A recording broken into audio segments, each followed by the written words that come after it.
Okay, Amy, thank you so much for being here and being a guest on our podcast today. Hi, it's nice to be with you. Yeah, great, great. Well, let's just dive right into it. All right, so let's first start off to give the audience an idea here. What first got you into recruiting? Well, it's a not so funny story that actually my dad is a recruiter. Okay. He started recruiting IT, and it's one of those things where you're a kid and somebody asks you, what does your dad do? And like, I don't know. Like, I don't know what he does. He helps people find jobs. That's what I thought that he did. And I never had the intention of getting into recruiting. It was never in the back of my mind. I had a lot of different things that I thought I wanted to do. But then I was in college, I got married early, and it just made sense, to see, how it went. And so I started while I was still in college and have been recruiting ever since. Awesome, awesome. And can you fill our audience in a little bit about who's your typical client and your typical candidate so they know kind of where you're coming from here? Sure. So we specialize in the insurance industry. Mhm.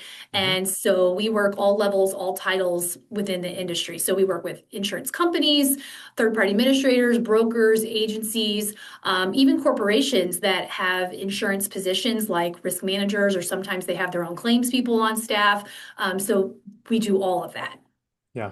And I didn't plan on asking this, but I'm curious, what kept you in recruiting? Kind of going back to that first question, because it's a natural segue, right? Your dad did it. It's kind of a nice flow, right? You kind of seen how it works and that it works, right? But what makes you keep going? What makes you like doing it? Well, I think to stay in recruiting, you have to be good at it, right? I mean, you have to be successful because there's a lot of, constant no's, rejections. It's, slaps in the face all the time. And so if you're not being successful at it, you're not going to stay. And so, I mean, I had a really good teacher. My dad taught me everything that I know. I mean, I grew up on the Bill Radin and the Steve Finkel videos, and I just some reason I caught the fire. I was just able to maintain and to stay. Not to say that there's not hard times, because there absolutely is hard times, hard days, hard months. But I enjoy working with people. I like helping people. I like the hunt, the win. I like all of that. Yeah, yeah. That's awesome. That is awesome. I mean, it really is. I know I can relate to you, right? There's good and bad months, especially when you have a business, you're recruiting, you're doing whatever it is. There's always good and bad months, but there's a good trajectory upward, right? When you're successful at it. Obviously, you've done very well. And so we're really grateful to have you here. I'm excited to dive into some of these questions here. So just about candidates and our audience today. So what's the most common mistakes you see executives make when they're interviewing? Well, I mean, we work with people at all levels, which does include executives. And so I think it goes from, the bottom all the way to the top, that a lot of times people don't ask the interviewer what's important to them.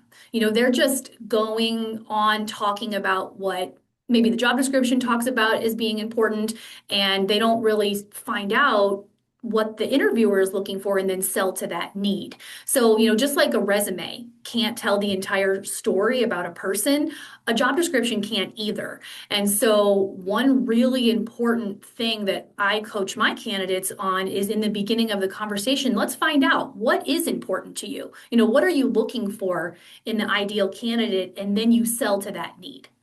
I think that's super important. I love that. I love that. I've been thinking a lot about it, obviously with resumes, because that's what we do for our clients. And when I think about a company's landing page or what website pops up first when you search their company on Google, right? You can't market, even if your company does everything, you can't market everything. And I like what you said there, right? You can't include everything in the resume, 100% true. You can't include everything in interview. If you do, you're probably going to put them to sleep, to be completely Right. honest, right? And Yeah. there's a lot of information that just is not relevant for the interviewer, right? And Right. so I love that. I love that you mentioned that. And do you do you find that to be a hard adjustment for candidates? It sounds simple, right? But do you find that they have a hard adjustment because they're used to going into a 3-minute elevator pitch about their entire career and just blurting it out? Or do you find it pretty simple? Well, you know, I think because I prep every single candidate that I send out on an interview, and so we go through that. We go through that exercise, a little bit of a role play to help them know how to frame that, how to ask that question, when to ask the question. And most of the time, I get really good feedback from candidates. They say, "Oh, wow, I've never thought about doing it that way," or, "It's a really great suggestion." It's not a perfect art, right? Because we can't control what the other person is going to say or how they're going to react. And so we kind of have to be really fluid when we're doing that in practice. But I think for the most part, they like it and it helps them to frame the whole conversation and really focus on what's important versus what they think is important. Yeah, I love that. And it probably gives them a lot more confidence when they leave the interview as Yeah. well. I mean, a lot of times when I talk to candidates that leave the interview, they're like, I think it went good, right? I think it went good. I think it went bad. I don't know. But at Yeah. least if you have that strategy. So I love that. Thank you for sharing that. And I'm curious, kind of shifting gears a little bit, but from your perspective, what does a strong first conversation with a recruiter look like? And what should candidates do more of that, that maybe, or maybe what should they avoid? I know it's kind of a few questions in there, but I'm curious Yeah. your thoughts. Well, I think, I mean, without saying, we want open, we want honest conversations, we want professional conversations. Um, you know, I like it when a candidate is upbeat and enthusiastic and they know what they do and they're able to communicate that to me. I mean, that should be a quick, 30-second thing where they're telling me what they do, and then I should be able to understand that immediately. And then if there's questions, follow-up questions, which there always are, then we can communicate with those back and forth. But I think that that's, obviously what we want to do is focus on being direct and to the point. What they shouldn't do, they should not be vague about salary. I shouldn't have to try to pull that out of somebody. We have to realize that we're on the same team. And I can't help you if I don't know, if I don't understand where you need to be salary wise, then I can't help you. And I think that sometimes candidates are coached otherwise, or they read things where, oh no, don't tell the recruiter where you need to be or, how much you're making or any of those things. But that's just really putting everybody in the situation in handcuffs because I want you to make as much as you can. I mean that is how obviously recruiter gets paid. Also, we have to be realistic and we have to be win-win, but that is probably the number one thing that really turns me off, in addition to just being very, low key or, just not very good at communicating. Yeah. Yeah. Those are all great points. And it's interesting because, like what you mentioned, I mean, that's how you get paid, right? So you obviously want them to make more money. But Right. there is a weird stigma with it where you don't want to tell the recruiter. I mean, it's kind of like the whole worry of, well, if I tell them that, I'm sure some people think they tell a recruiter that number, then that recruiter is that's they're not going to get more than that or whatever it is, right? But I think it's trusting the fact that majority of the time the recruiter wants you to make more money. Wouldn't make sense otherwise, right? And so I like how you worded that. It's kind of a no-brainer, right? Right. But being transparent, being honest with that, I really like that. Yes. And I'm curious what skill sets or leadership traits do you see are becoming more valuable in the insurance workforce and as it evolves? Well, and this hasn't changed, this isn't new, but Hmm. being able to communicate. Yeah. Communication is key. I mean, we see this with this newer generation, I guess we could call, or people are, they want to text. They don't want to talk on the phone, or they'd rather send you a text than an email. I mean, I think being able to communicate in all media, in all vehicles is super important. So that's one thing, communication. I think change leadership is really important right now too. I have examples of companies that are having to replace people who have maybe been with them for a long time because they refuse to change with technology. They're stuck in doing things the way that they've always done them, and they're not interested in trying something new. And if you're not interested in trying something new, you're going to be replaced. So that's one thing. And then talent development, I think, is really important in the insurance industry, and I'm sure it's like this in other industries too. I mean, we are an aging industry. There are tons of people retiring every single day, and we don't have the talent to replace them. And so I think being able to develop younger, newer people, bring them into the industry and teach them what they don't know, having that skill set is going to be huge for the longevity of the industry. Mm. There's so many good golden nuggets you just shared in there, right? I mean, the fact that you people need to be able to, it's almost correlated, right? Being able to change. I love what you said. If you're not willing to change, you're going to be replaced, Right. right? That's pretty much a golden rule in life, right? I mean, if you own a business, if you're not willing to change your business with the market, right, you're going to be replaced by somebody else that has a business that does change. Same Right. thing with the candidate, right? I mean, if you're not willing to change for the company and show what you can do to adapt, company probably isn't going to want you. It's very rare you're just going to have a perfect 100% fit no matter what Right. type thing, right? But then also having them be able to change and grow into bigger roles as there's a lot of people retiring in Right. right? So I love those thoughts. I love those thoughts. So it's yeah, it's very relevant. It makes me think of my entrepreneur side and on our company, right? And how we can grow and how companies and recruiting firms and everybody's always changing and growing with the market. But Right. very interesting. Sorry, did you have something you wanted to say and add to that? No, no. Okay. Okay. Well, I'm curious as well. So, are you noticing any specific hiring trends in 2026 that candidates could benefit to hear about? Well, I mean, companies are really going more hybrid now than remote. I mean, there still are positions out there that are remote, but I think candidates should be willing to be in the office at least some.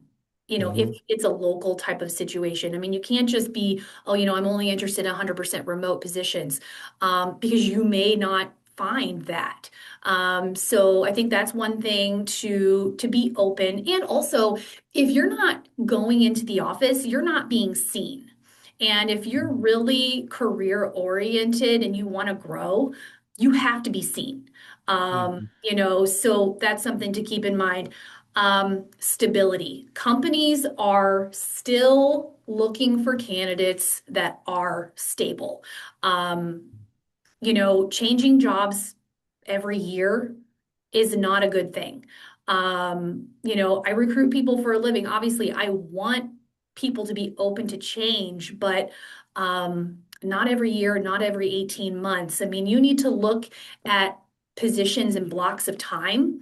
And, I say, and maybe this is old fashioned, but staying somewhere, 5 to 7 years and taking the experiences and the skills that you learn at that place, and you then make a calculated move to the next position, and you Hmm. use those skills and that what you've learned at that place, and then you stay there another 5 to 7 years and go to the next place.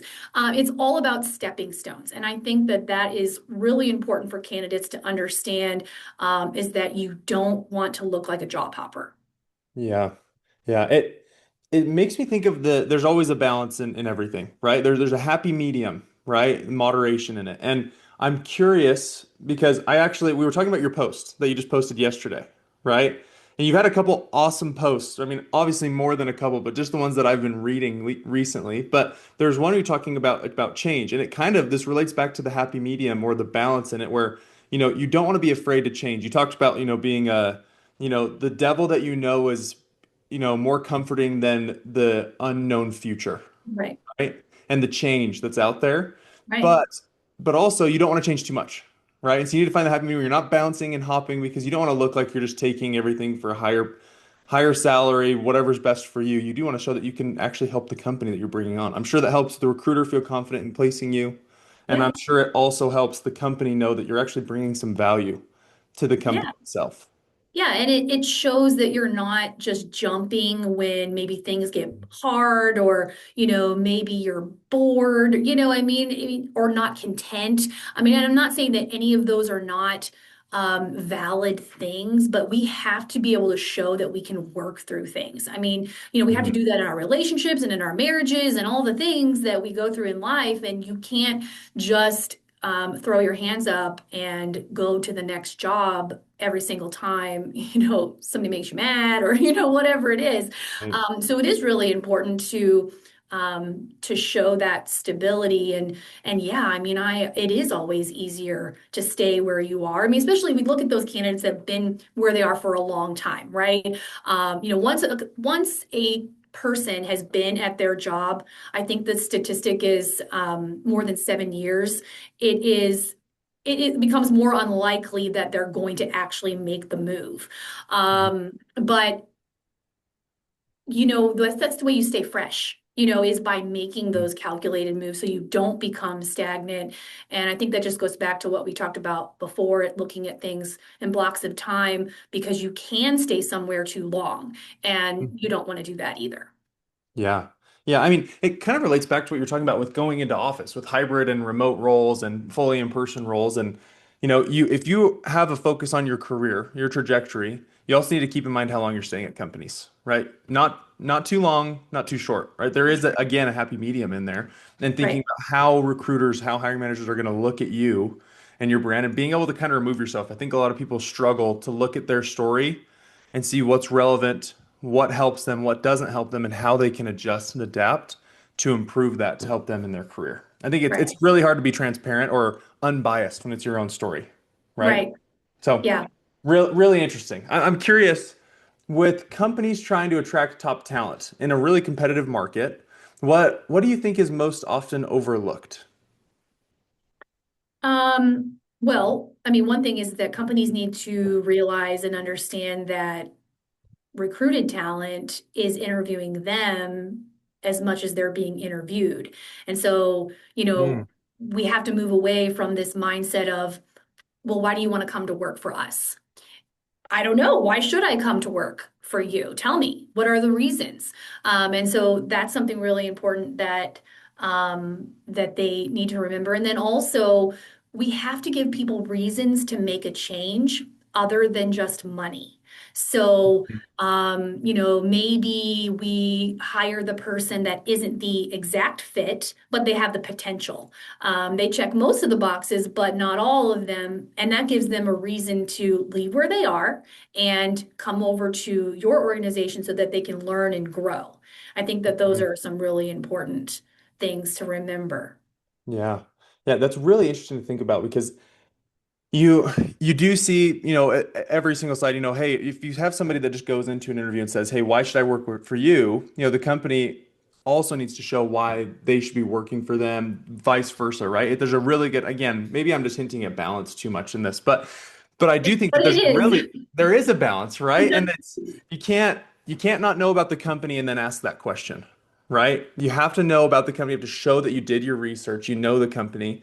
But then you have to be able to show, hey, I am a great fit for this company, so why should I work for you? What do you bring to the table? I talk to candidates every day, all day. I was just talking to one late last evening that wants to find a new position, and it's, there's a big, I guess, there's kind of a change in what I've seen with how candidates aren't just focused on salary, right? Like what you mentioned, right? You can't just have the money be it. Because I Right, think maybe I think there's a book that talks about it. Maybe I shouldn't bring this up, but a book or a quote that talks about when you start making over, 70 or $90,000, really things start to the need or the desire to make more starts to dissipate a little bit. And so, you need to offer a lot of people are like, hey, culture. When I'm talking to these high level vice president, C-level executives, they're like, what, money isn't my main drive. I've made my money. It's culture. It's the desire of the company. Who's on the board? Who's the C-level? Do I get along with them? Things like that that really matter to them in their lifestyle as right. well. Does Yeah, that spark anything for what you're thinking? Yeah, I think culture is a big driver for people. And when we think about culture, we're thinking about, does everybody stay until 8 o'clock at night? Am I being micromanaged? Am I going to be looked down upon if I actually take my PTO? That kind of thing. Those are important pieces to the puzzle for people. And so I think being honest, the employer being honest with what their culture is. I mean, that might be hard sometimes, but having good ambassadors on the phone or on the video or meeting with your candidates to really be able to share that information with people is super important. Somebody who's excited about what you're doing there, and so that they can really portray, how the culture is, which is going to be a driver to help somebody know, do I want to come to work for this company or not? Yeah. Yeah, I think it all goes into leaning into what you do, right? I mean, I don't know if you know Alex Hormozy's big influencer, has businesses, makes millions of dollars, and he talks about when he hires people, I mean, he's not betting the truth on, hey, when you come to work for me, you're going to be in at 5, 6 a.m. and you're going to leave at like 8 p.m. Yeah, He's talking to his sales guys, other guys, and some people love it. They actually move to Vegas and they go and they just want to work and learn from him. Other people would hate that, yeah, right? Especially, have a family, kids, whatever it is. There's different motivations, but if the company leans into it and shows it, and the candidate is able to know, and the recruiter knows, everybody knows, they're yeah. able to actually get somebody that's going to stay long term and enjoy it. So thank you for sharing that. I really love that. And finally, I'm curious, what's the best way for candidates, potential clients for you to reach out, to follow you? I hinted at your LinkedIn. You've had great posts. You're posting, amazing stuff on LinkedIn. What's the best way for them to learn more and follow you and reach out? Well, LinkedIn is a great place. And also, I mean, you can reach me by phone. You can email me. I mean, obviously, I can't help every single candidate that I talk to, but I will help guide or give advice if I can't, if I don't have a position for you today. And also, things change all the time. You never know when you're going to run into the right thing for the right person. And so I try to have as many conversations as I can. It's hard to talk to every single person, but I do my very best. But I think that those are the best ways to get a hold of me. Perfect. Perfect. I'll make sure to have our team include that in the description for the podcast today. But Amy, thank you so much for being a guest, for Yeah. taking time out of your busy schedule. We're grateful to have you and hopefully we'll have you on again. Okay. Thank you. Thank you. Bye bye.